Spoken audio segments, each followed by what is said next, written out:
Iran और America के दरमियान जो तनाव जारी था उसमें कुछ नरमी देखने को मिल रही है।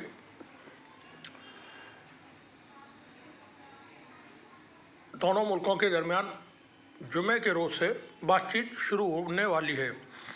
ये बातचीत इससे पहले इस्तांबुल में होनी थी, लेकिन ईरान की दरख्वास्त पर अब वेन्यू चेंज हुआ है और अब ये बातचीत होगी ओमान में। इसमें अमेरिका की तरफ से विटकोफ और ईरान की तरफ से अली अरकाची वो शामिल होंगे। मसौदा इसके लिए तैयार किया जा रहा है।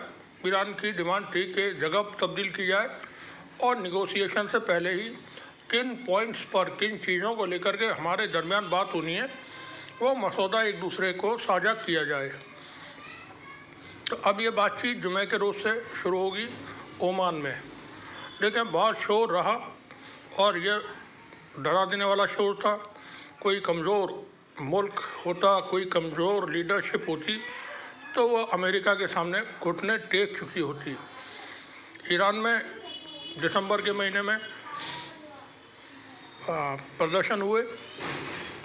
शुरुआत जो प्रदर्शन की हुई थी वो बिल्कुल जेन्युइन थे। लोग परेशान हैं ईरान के महंगाई से, बेरोज़गारी से और जो बंदिशें हैं उनसे। तो बताया जाता है ईरान के अंदर बाज़ारी लोग, जो कारोबारी लोग हैं, उन लोगों ने प्रोटेस्ट शुरू किया था सरकार से अपनी डिमांड्स रखने के लिए। और ये अवाम अपने हुकूमत से इस तरह से बात करती है बहुत बार प्रोटेस्ट करके, लेकिन उसी प्रोटेस्ट में इसराइल और अमेरिका के एजेंट्स हज़ारों की तादाद में हथियार लेकर के दाखिल हुए। और हमने चूँकि बता चुके हैं इस बारे में, इन लोगों को जो वेपन्स प्रोवाइड किए थे वो ब्लैक वाटर्स ने, एरिक प्रिंस की संस्था ब्लैक वाटर्स ने वेपन्स उनको प्रोवाइड कराए थे। उन्होंने प्रदर्शनकारियों के बीच में शामिल होकर के फिर कत्ले गारत शुरू किया, लोगों को मारा, 200 से ज़्यादा मस्जिदों को जला दिया, एम्बुलेंसेस तबाह की और बाज़ारों में आग लगाई, घरों पर जाकर के पेट्रोल और तेज़ाब फेंका और लोगों को गोलियां मारी। ऑफिशियली 3700 से ज़्यादा लोगों की इसमें मौत हुई। अनऑफिशियल कोई हमारे पास जानकारी है नहीं। बहुत सारे लोग जख्मी हुए। ईरान ने तब कुछ गिरफ्तारियां की थी और कहा था हम सबको हैंग करेंगे। वो अमेरिका इसी दरमियान अपने बेड़े लेकर के उधर आदम का। अमेरिका की डिमांड थी कि ये दंगे रुकें और आप फांसी नहीं दोगे। जो फसाद हो रहे थे ईरान ने उस पर काबू पा लिया और जो लोग आवाम थी वो समझ गई कि हमारे बीच में दंगाई घुसाएं, गलत लोग शामिल हो गए, तो उन्होंने भी बहुत एहतियात बरती और अपने जो प्रदर्शन थे वो ख़त्म कर दिए। फिर ट्रंप की डिमांड थी कि फांसी पे न लटकाया जाए, तो ईरान ने उसको भी कहा कि हम किसी को भी हैंग करने नहीं जा रहे हैं। उसके बाद फिर नई डिमांड रखी गई कि अपना जो न्यूक्लियर इनरिचमेंट है वो प्रोग्राम बिल्कुल बंद कर दो। तो ईरान ने बताया कि ये तो आप पिछले साल जब जून में इसराइल के साथ 12 रोज़ की जंग हुई थी तो आपने जो हमला किया था उसमें यही दावा किया था कि हमने सब कुछ ख़त्म कर दिया। ईरान अगले लंबे वक्त तक कोई न्यूक्लियर कार्यक्रम नहीं चला सकता है, तो हमारे पास तो है ही नहीं, कुछ भी नहीं है, बंद कहाँ से करना है। उसके बाद फिर ट्रंप ने, चूँकि कुछ वो तलाश कर रहे थे कि किसी वजह से कुछ रीज़न दिखा करके हम कुछ करें, तो फिर कहा कि आप अपना मिसाइल कार्यक्रम रोक दें। अब ये मिसाइल कार्यक्रम ईरान का इतना बड़ा है जिसको वो रोक ही नहीं सकते। जंग तो कर लेंगे लेकिन मिसाइल प्रोग्राम नहीं रोक सकते कैसे भी, तो वो नहीं रोका जा सकता था। फिर अमेरिका के अंदर अमेरिकी जो डिफेंस के लोग हैं या ट्रंप के अपने सलाहकार होंगे, उन्होंने एक प्रोग्राम बनाया कि किसी तरह से ईरान की टॉप लीडरशिप को एलिमिनेट कर दिया जाए, बीहेड कर दिया जाए, उनकी गर्दन काट दिया, उनको शूट आउट कर दिया जाए, कुछ इस तरह का हो कार्यक्रम बना। फिर उस पर गौर व फिक्र हुआ और ट्रंप को बोला गया कि नहीं, ये हम कर तो देंगे, हो जाएगा, हमारे लोग ईरान में मौजूद हैं, एजेंट्स उनके, वो कर तो देंगे, लेकिन ये बड़ा भारी खतरे का काम है। खतरे का यूँ कि ईरान एक आइडियोलॉजिकल स्टेट है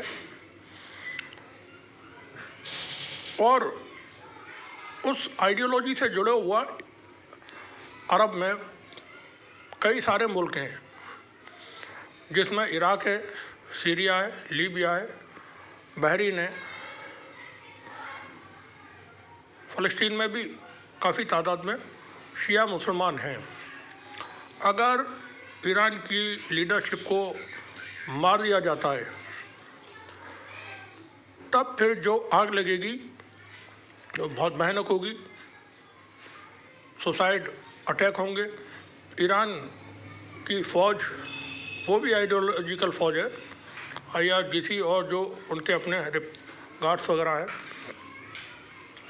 ये टूट पड़ेंगे और जहाँ जहाँ भी अमेरिकी इंटरेस्ट है वहाँ ये तबाही मचा देंगे। इसराइल के ऊपर बहुत भयानक तरीके से हमले होंगे। ये तमाम बातें ट्रंप को बताई गई तो ट्रंप ठहरे रहे, इसलिए हमला नहीं किया था। बहुत सारे लोग ये समझने की कोशिश कर रहे हैं कि ट्रंप ने सब कुछ इतना बड़ा जमावड़ा किया। लगभग 1000 फाइटर प्लेन्स वहाँ पर इकट्ठा हो गए थे। अमेरिका के USSR, Abraham Lincoln, USS Washington, armada को भी बता दें कि ज़मीन और आसमान दोनों तरफ से हमला करने के लिए तैयारी थी। साथ ही गद्दारों को तलाश किया जा रहा था कि ईरान के अंदर कुछ गद्दार मिल जाए जो इस हुकूमत के ख़िलाफ़ खड़े हो जाएं, और वो फ़ौज से होने चाहिए या इंटेलिजेंस से होने चाहिए। ऐसा अमेरिका या इसराइल कर पाने में नाकाम हुए।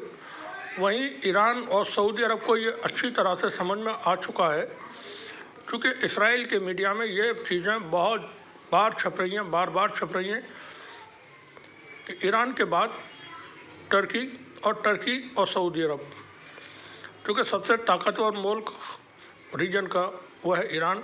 अगर ईरान को हम गिरा लेते हैं तो उसके बाद तुर्की बचता है, फिर सऊदी अरब है। सऊदी अरब के पास तो इतनी भी सलाहियत नहीं है जंग लड़ने की कि अमेरिका अगर उसको कहता है कि हम तुम पे हमला करने वाले हैं तो कहते हैं सरकार हमें माफ़ करो, कहीं और चले जाओ, हमें ये बताओ क्या करना है।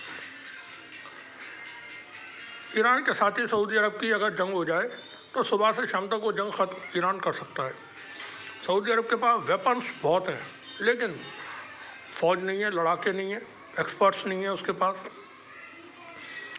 ईरान मगर ताकतवर मुल्क है, उसके पास अपने बचाव के लिए डेटरेंस बहुत मजबूत है। देखिए, एक बात समझ लें, जंगें जो होती हैं वो खौफ कितना, आप बचाव कितना कर सकते हैं, डिफेंस कितना कर सकते हैं, ऑफेंस कितना कर सकते हैं, एकदम एनालिसिस होता है उसमें। तो ईरान का जो डेटरेंस लेवल है वो बहुत हाई है, और ये बात अमेरिकी एक्सपर्ट्स को मालूम है कि अगर हमला करते हैं तो ईरान डेटरेंस शो करेगा, वो कार्रवाई करेगा, और उसके पास न सही एयरफोर्स नहीं है मगर उसके पास मिसाइल्स हैं, ड्रोन्स हैं, और नेवी जो बोट्स बनाई हुई हैं वो बहुत बड़ी तादाद में है। बड़े वॉरशिप नहीं है उसके पास, नेवल शिप, लेकिन बहुत बड़ी तादाद में छोटी किश्तियाँ जिस पे सवार होकर के वो ऑटोमेटिक भी चलती हैं खुद ही, उसमें हथियार वगैरह बहुत आसानी से ले जा करके ब्लास्ट कर सकते हैं कहीं भी। तो एक साथ टूट पड़ती हैं 50 या सैकड़ों। किसी भी शिप को अगर घेरना है, ऑयल टैंकर को घेरना है, तो ये छोटी जो बोट्स हैं ईरान की वो बहुत कारगर हैं और वो काम आती हैं। तो ईरान के जो बड़े बड़े बहरी बेड़े समंदर में मौजूद हैं, अब्राहम लिंकन और USSR वाशिंगटन जो भी है, उनको डुबोने में ईरान को कोई ज़्यादा मेहनत मशक्क़त नहीं करनी पड़ेगी। एक और बड़ी अहम बात थी, वो थी B-2 बम्बर। तो B-2 बम्बर के बारे में कुछ इस तरह की इतलात मीडिया में है कि उनको भी निशाना बनाने के लिए ईरान को चीन की तरफ से काफ़ी कुछ और रूस की तरफ से काफ़ी कुछ टेक्नोलॉजिकल हेल्प पहुंचा दी गई है और वो B-2 बम्बर्स को गिरा सकते हैं। ये तमाम चीज़ें थीं जिनको देख करके अमेरिका रुका हुआ था और कोई हमला नहीं किया गया। हमने अपने पिछली रिपोर्ट में भी बताया था कि ईरान के ऊपर हमला नहीं होगा, अब भी कोई उम्मीद नहीं है, लेकिन कब क्या हो इस बात की कोई गारंटी भी नहीं है, क्योंकि इसराइल यहाँ पर बार बार अभी भी उकसाने में लगा हुआ है अमेरिका को कि आप हमला नहीं कर रहे हैं तो हमें इजाज़त दे दें। इसराइल की तरफ से इस तरह के बयान नेतन्याहू कह रहे हैं कि आप हमला नहीं कर रहे हैं, अमेरिका से कह रहे हैं वो, तो हमें इजाज़त दे दें कि हम ईरान पे हमला कर दें। ईरान पर अगर इसराइल हमला करता है तो ईरान उसे कुचल कर रख देगा। इसराइल के पास तो कोई कुव्वत नहीं है, हमास के 30-40 हज़ार लोगों से मुकाबला नहीं कर सका वो। हाँ, हमास के टॉप लीडर्स, हिजबुल्लाह के टॉप लीडर्स हसन नसरुल्लाह हों या ताइफ हों, ये सब मारे गए, या सिनवर मारे गए, लेकिन इनमें लीडरशिप कई स्टेज की पहले ही तय हो जाती है कि अगर इनको कुछ हो जाता है तो सेकंड लीडर फिर ये होगा, और इसको भी कुछ हो जाता है तो फिर ये होगा। तो वहाँ लीडरशिप की भी कोई क्राइसिस नहीं है। इसराइल 2 साल जंग लड़ने के बाद हमास को नहीं डैमेज कर पाया, कुछ भी नहीं कर पाया। उनके टनल्स आज भी जैसी थी मौजूद हैं, उनके पास हथियार जो थे वो मौजूद हैं, और उनकी जो फ़ौज की तादाद जितनी थी 30,000, तो मुमकिन है उससे ज़्यादा ही आज भी हो। हमास की तरफ से कोई बयान नहीं आ रहे हैं, खामोश है वो देख रहे हैं चीज़ों को। हिजबुल्लाह की तरफ से ज़रूर बयान थे। फ़िलहाल बातचीत शुरू होने जा रही है और उम्मीद ये कि ये बातचीत किसी नतीजे तक पहुंचेगी, क्योंकि इसमें पुतिन और अर्दोगान, तुर्की के प्रेसिडेंट, सऊदी अरब, ओमान, ये मुल्क शामिल हैं बातचीत करवाने में, अमेरिका और ईरान को हमवार करने में।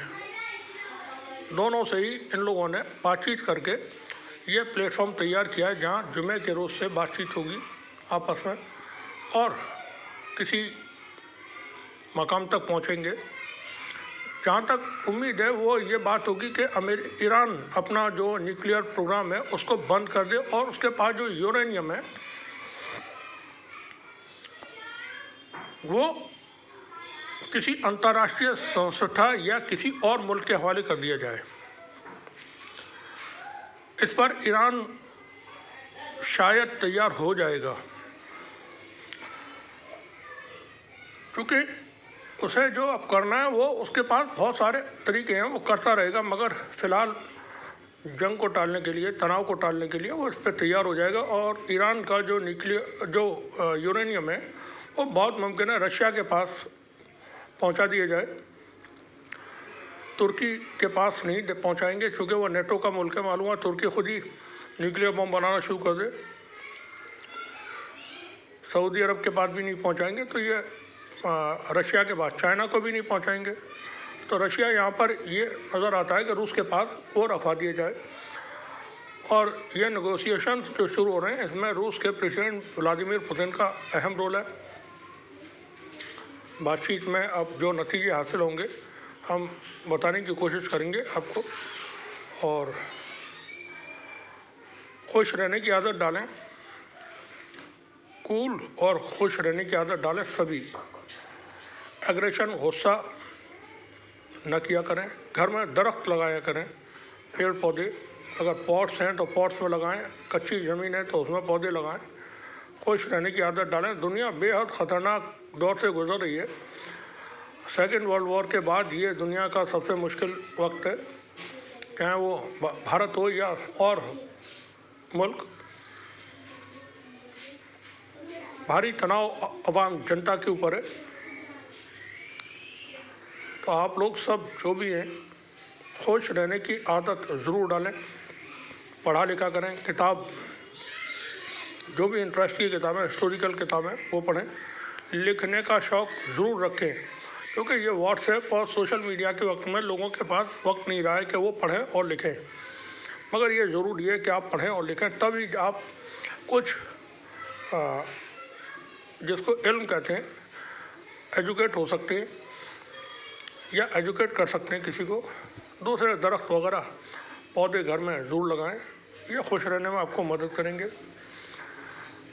आस पड़ोस में अपने लोगों से बहुत अच्छे रिश्ते रखा करें। उलझनों से बचें, झूठ बोलने से बहुत दूर रहें, बिल्कुल ख़त्म कर दें। दुनिया की जितनी मुश्किलें परेशानियां इंसान के साथ रहती हैं, अमूमन वो सिर्फ झूठ बोलने की वजह से होती हैं। 90% से ज़्यादा मान लें आप, कोई इसमें हम किसी परसेंटेज को तय नहीं कर सकते, मगर झूठ बोलने की वजह से अगर इंसान सिर्फ झूठ बोलना ख़त्म कर दे, बंद कर दे, तो बिल्कुल आज़ाद जैसे होते हैं वैसे होगा, और उसके ऊपर कोई दबाव, प्रेशर नहीं होगा किसी भी तरह का। कोई आपको ये नहीं कह सकेगा कि तुमने ये कहा था और ये नहीं किया। शुक्रिया आप सभी का।